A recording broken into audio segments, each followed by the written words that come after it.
How is Frederick? Well, as you know, I've enrolled him in that chess camp in the Berkshires.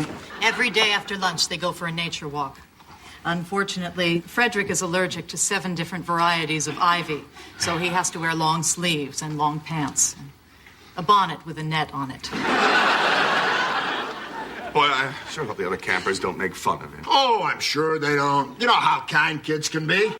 And that's from Frasier. And you can imagine or even think back in your own life to times when you just felt mortified. I remember the time I had to wear a retainer.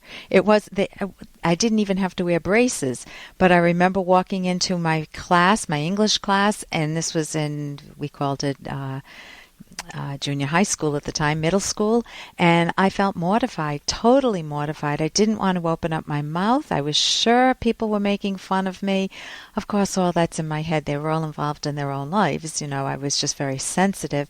But kids do make fun of other kids, which we all have probably been the butt of, or maybe we've been on the side of teasing other kids. And if your kids are dealing with those issues, they have a bully in their life, or if you as an adult have a bully in your life, I'm Dr. Ellen Kenner. I'm a clinical psychologist. You can pick up the phone and give me a call right now. My number's toll-free, 1-877-Dr. Toll-free, 1-877-DRKENNER. And my website's drkenner.com, drkenner.com. I've got books that I recommend and articles to read. And right now, I want to turn to the phone and welcome Ted. Ted, you're under a lot of stress right now? Yeah, it's been going on since about 2005. 2 back surgeries. Because of that, I couldn't do my job, so I lost that job. My pays. I did get another job. My pay cut is about 50%. Due to the 50%, that was one of the stressors in my marriage, and that cost me a 25-year marriage. Wow. Both my parents died. I have a dysfunctional family, so we're not getting together over the estate. Plus, my family pets died, and I've been extremely optimistic. I'm looking at all this as opportunities, new doors to go through, and I'm being positive, optimistic. I've been doing a bunch of reading. Yeah.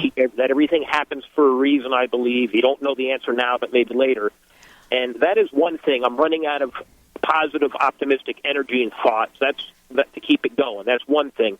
But the other thing I've noticed lately, which is a bad habit, is it's like a bridge or a crutch. But I find myself quietly to myself being judgmental externally of other people. Like I'll see, somebody walking down the street full of tattoos and piercings and baggy pants, and when they should be working, and they're not. Or somebody who's on welfare or something like that, and they got a better car than me, and I'm using that as a crutch to keep myself up, which is really bad.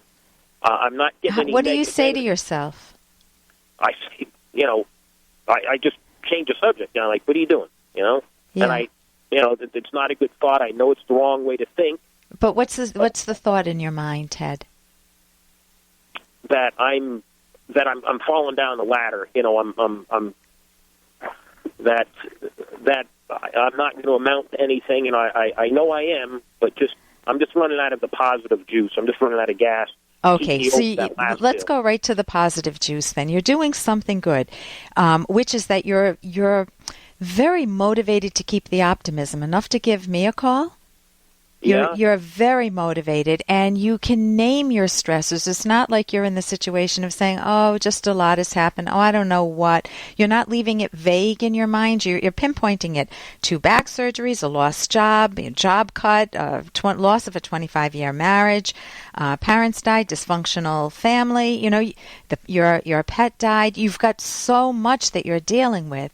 How do people get through losses like that and still keep their optimism? Well, number one, you want to have what my favorite author calls good premises, good psychological, a good foundation.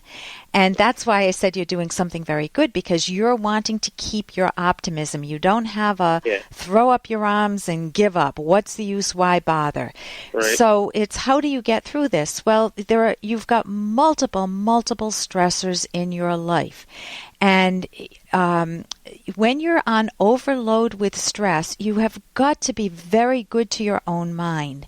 And when I'm on overload with many stressors, because I'm a psychologist, I can use the skills I teach. Now I better use them. But I think of it as having many things pressing on my mind, all wanting attention. I need to deal with the loss of the marriage. There's a lot of unfinished loose ends there. There's problems with my siblings. You need to first list them, and then, as if they were a bunch of little kids in line saying, "Me first, Mommy, me first, Daddy, me first," like all of these stressors, although kids are not always stressors, they're darling at times. You want to be able to say, okay, I need to line you up in terms of priority. Yeah, I've been trying that, but unfortunately I do have 5 that are all on the same plate. I can't push any of them off. I do have them in priority, but they all got to be in the same plate. Okay, what are the 5?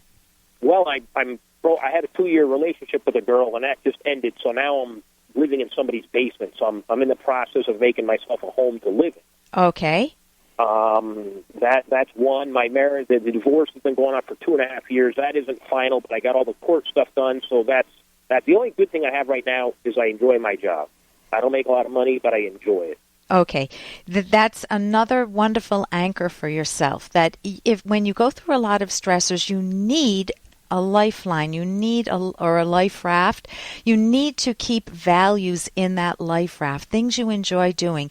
If your job, the thing that you spend a bulk of time on during the day, is in that life raft for you, something you really enjoy, that's phenomenal. So you want to milk that joy and let your mind rest there, take breaks there, thinking about your job.